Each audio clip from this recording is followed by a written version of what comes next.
โครงหมูครับซี่โครงหมูพริกแล้วก็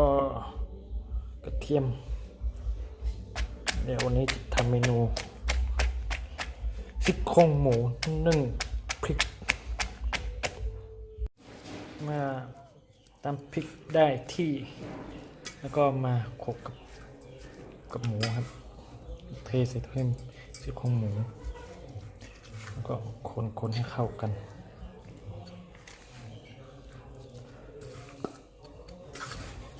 คนให้เข้ากันแล้วจากนั้นก็หมักไว้ประมาณ30 นาทีนะครับเดี๋ยวเราไปหมักกันนะครับเมื่อเราหมักได้แล้วเราก็ยกใส่หม้อนึ่งครับก็นึ่งต่อไปประมาณชั่วโมงกว่าก็น่าจะได้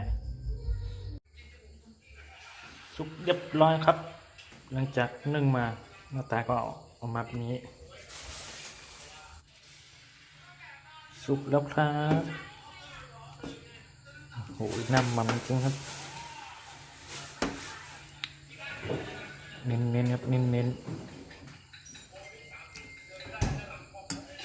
นี่คืออาหารตอนเที่ยงเดี๋ยวขอทานกันนะครับ